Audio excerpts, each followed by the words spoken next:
Assalamualaikum warahmatullahi taala wabarakatuh.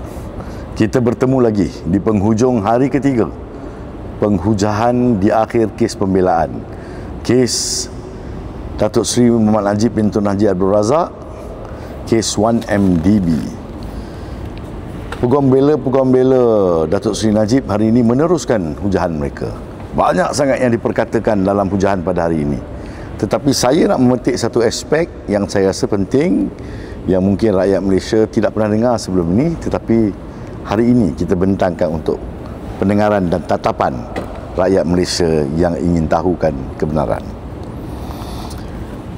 Semalam saya telah menceritakan bahawa Datuk Seri Najib menghadapi 4 pertuduhan menyalahgunakan kedudukan beliau dengan melakukan perkara-perkara yang mana beliau mempunyai kepentingan.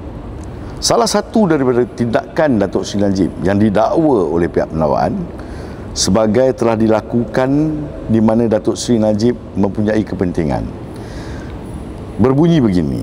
Pada 26 September 2009, kamu, iaitu Datuk Seri Najib, telah mengarahkan lembaga pengarah 1MDB yang akan mengadakan mesyuarat khasnya pada di Royal Bintang Damansara untuk meluluskan satu resolusi memberi kuasa 1MDB untuk mengambil bahagian di dalam satu projek usaha sama ataupun joint venture dengan Petro Saudi International Limited dengan cara memasukkan atau membuat pelaburan modal sebanyak 1 juta USD untuk mendapatkan 1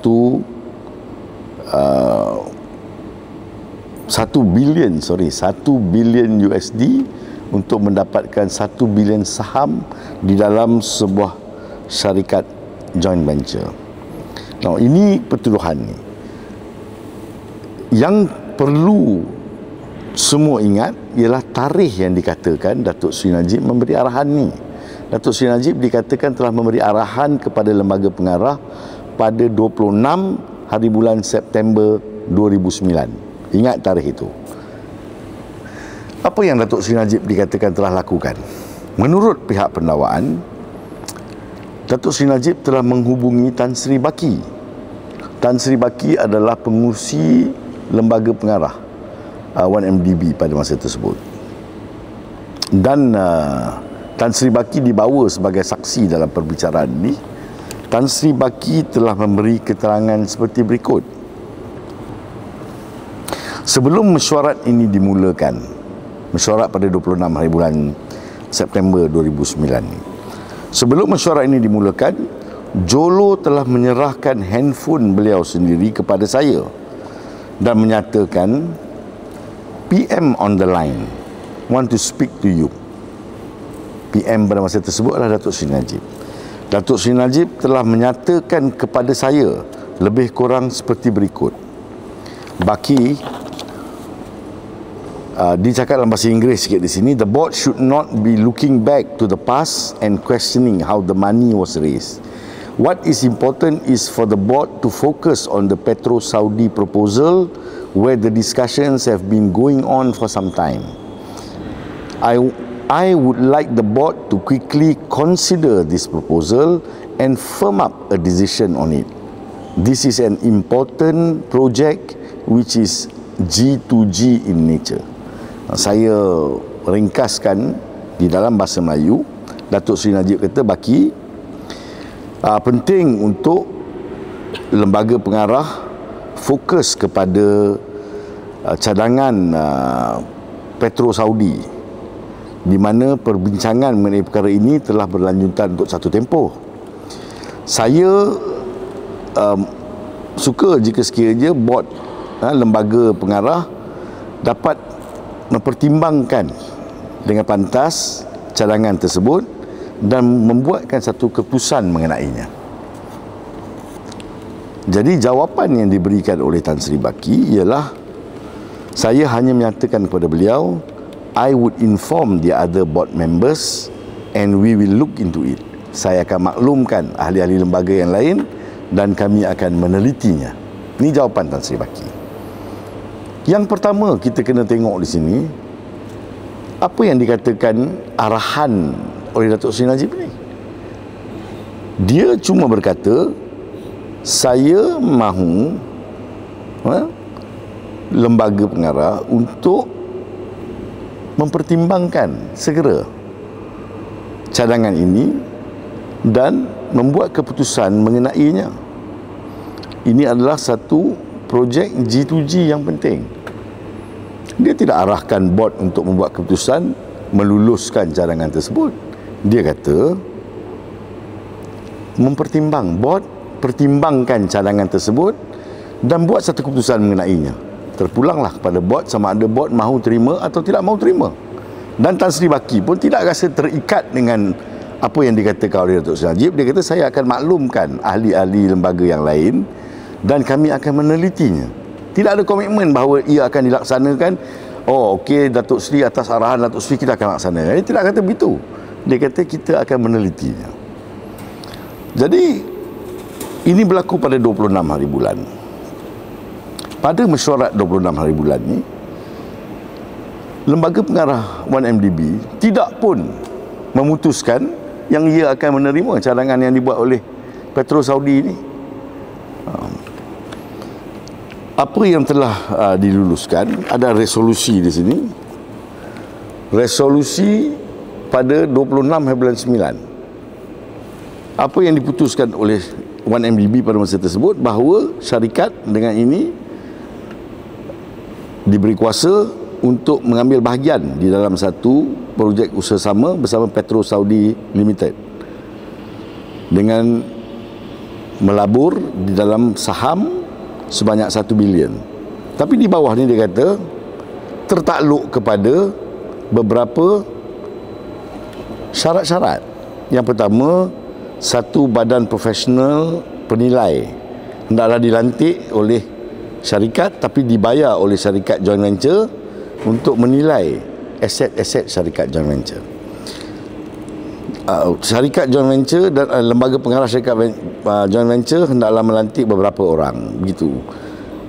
Adalah beberapa perkara yang diputuskan, tetapi dia tidak putuskan bahawa mereka segera ingin memasuki perjanjian joint venture ini. Dia kata tertakluk pada syarat, maka kalau syarat-syarat ini tidak dipenuhi, tidak berlakulah joint venture. Jadi ia sangat berbeza dengan gambaran yang diberikan oleh pihak pendawaan bahawa Datuk Seri Najib telah memberi arahan kepada Tan Sri Baki untuk segera melaksanakan satu JV. Tapi soalnya, benarkah panggilan telefon Datuk Seri Najib pada 26 bulan September ini yang mengakibatkan 1MDB memasuki perjanjian usaha sama? Pihak pembelaan telah pun menyenaraikan beberapa tindakan yang telah pun dibuat oleh lembaga 1MDB ini sebelum 26 hari bulan 9. Pada 18 hari bulan 9 2009, iaitu 8 hari sebelum panggilan telefon Datuk Seri Najib kepada Tan Sri Baki, Tan Sri Baki telah mempengerusikan mesyuarat lembaga di mana lembaga telah mendengar presentation ataupun pembentangan yang dibuat oleh Casey Tang. Sekarang ni di dalam pelarian Casey Tang ni. Pada masa itu dia adalah 1MDB's Executive Director of Business Development dan juga CEO Syahrul Azral berkenaan dengan projek usaha sama dengan Petro Saudi International Limited ni. Adalah pada masa itu diputuskan bahawa 1MDB masuk ke dalam perundingan dengan Petro Saudi untuk mewujudkan JV ini. Ini 8 hari sebelum tu. Lembaga juga telah mengambil keputusan untuk melantik Tan Sri Baki dan Syahrul Azral sebagai corporate representative atau wakil korporatnya di dalam syarikat JV. Pada 18 hari bulan juga, sementara JV ini dibincangkan di Malaysia oleh lembaga 1MDB, satu JV company bernama 1MDB Petro Saudi Limited telah pun ditubuhkan dan dibentuk di British Virgin Island. Ini berlaku pada 18 hari bulan.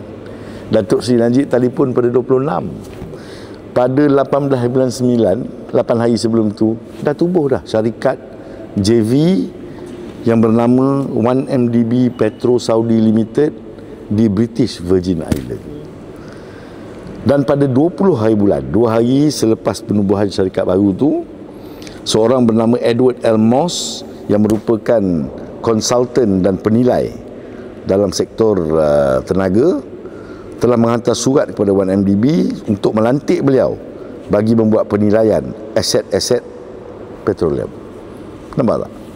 Penilaian yang dikatakan akan dibincangkan dan kemudiannya resolusinya dibuat pada 26 hari bulan. Pada 20 hari bulan dah ada penilai hantar surat untuk dia dilantik sebagai penilai. Jadi ada orang lain sedang buat kerja di belakang. Nampak gayanya.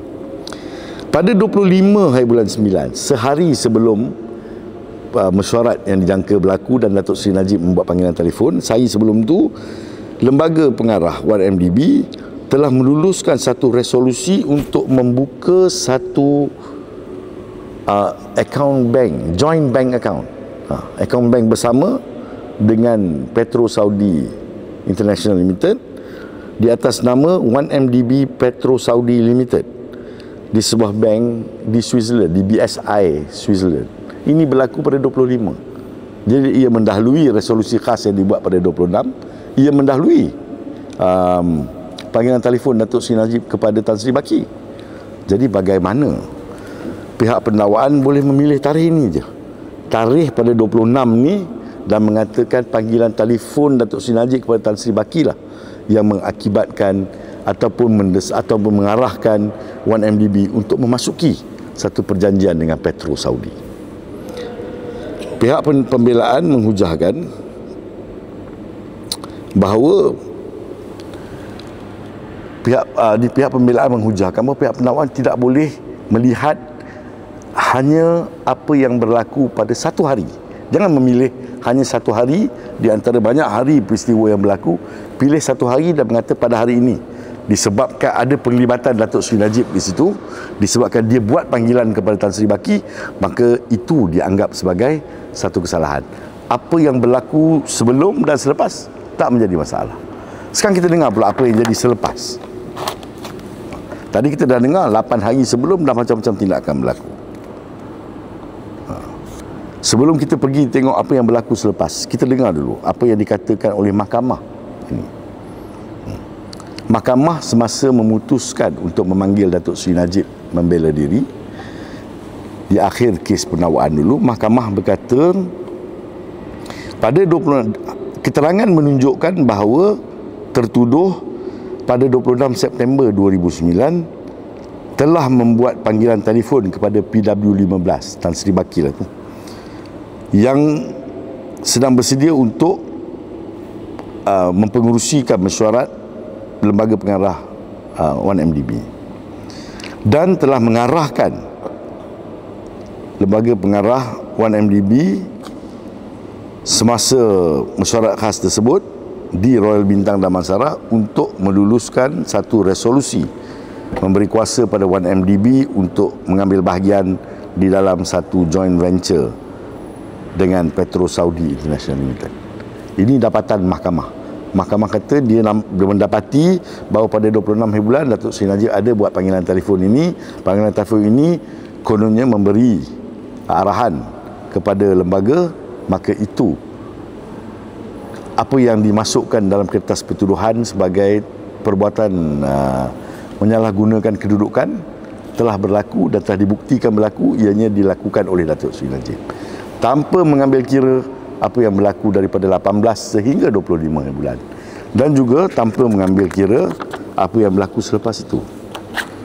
Pada 26 hari bulan, tadi kita dah dengar, resolusi telah dibuat oleh 1MDB bahawa ia telah diberi kuasa untuk merundingkan kemasukan ke dalam satu usaha sama dengan Petro Saudi Limited, tetapi tertakluk kepada beberapa syarat.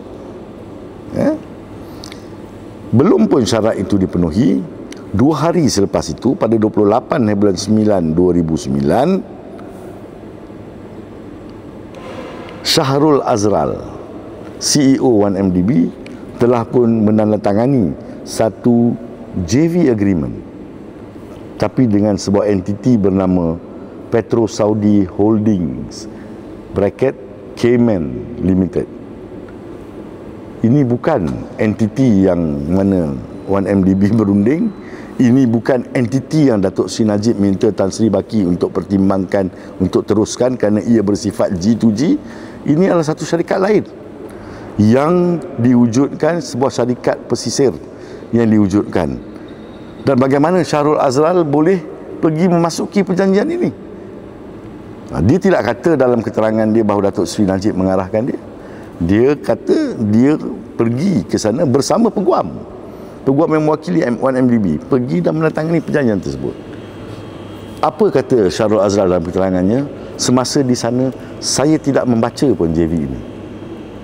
Dan ini disangkal oleh saksi yang merupakan peguam 1MDB yang dipanggil oleh pihak pembelaan, Encik Brian daripada Wong and Partners. Dia kata itu tidak benar kerana semasa perbincangan untuk menandatangani perjanjian ini, perbincangan tentang keberhutangan 700 juta yang merupakan kandungan di dalam perjanjian yang ditandatangani itu telah pun diperbincangkan. Tidak mungkin Syahrul tidak tahu apa yang ditandatangani.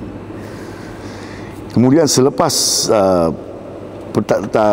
pada perjanjian ditandatangani pada 28 bulan 9, beberapa tindakan lagi diambil.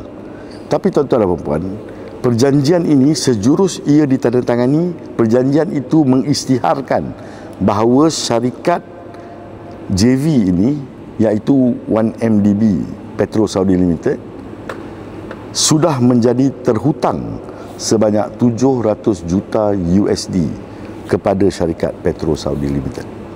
Bagaimana seorang CEO boleh menandatangani perjanjian yang sebelum memulakan apa aktiviti perniagaan pun telah pun mengisytiharkan syarikat JV ini ada keberhutangan 700 juta dengan Petro Saudi Limited.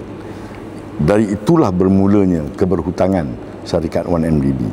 Selepas perjanjian ini ditandatangani, CFO 1MDB pada masa itu, iaitu Cik Radi Muhammad, telah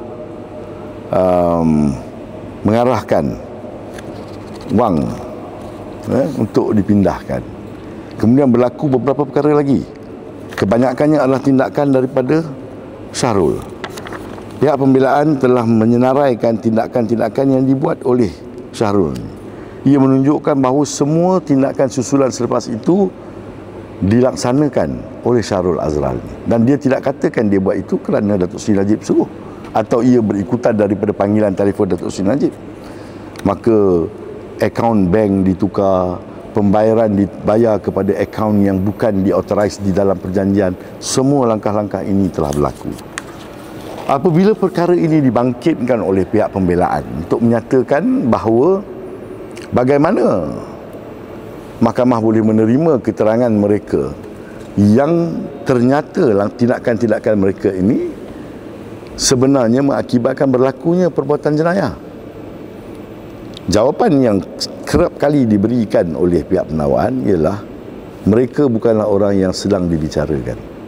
Begitu mudah ia diketepikan bahawa mereka bukanlah orang yang dibicarakan. Akhirnya kalau kita ikut rentetan apa yang telah dibuat oleh Syahrul ini, wang 1MDB yang kononnya dibayar ataupun yang menjadi terhutang telah diarahkan dibayar ke satu bank account yang akhirnya bank account itu adalah bank account kepunyaan Jolo, syarikat Goodstar yang dimiliki oleh Jolo. Perlu diingat bahawa Syahrul pada asalnya memang adalah orang yang bekerja dengan Jolo. Dari DTIA pun mereka mempunyai hubungan kerja.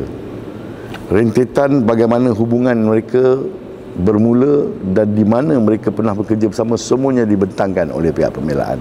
Syahrul Azral memang bekerja dengan Jolo.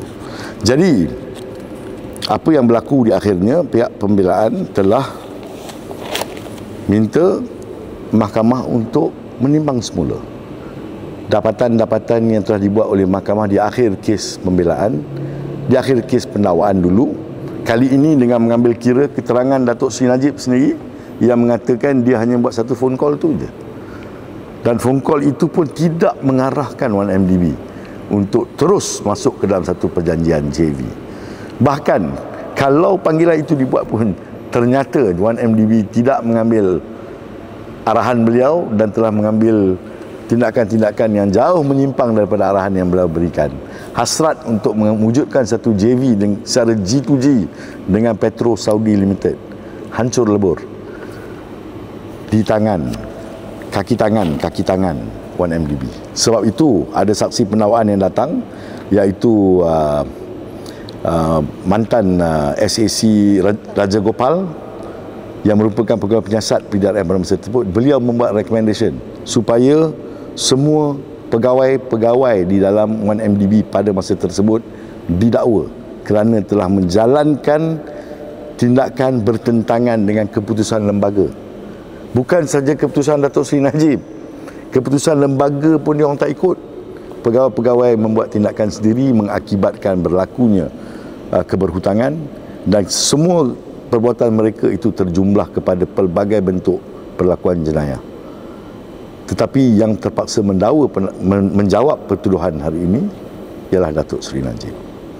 Kita ikuti hujahan-hujahan susulan pada hari-hari berikutnya. Terima kasih.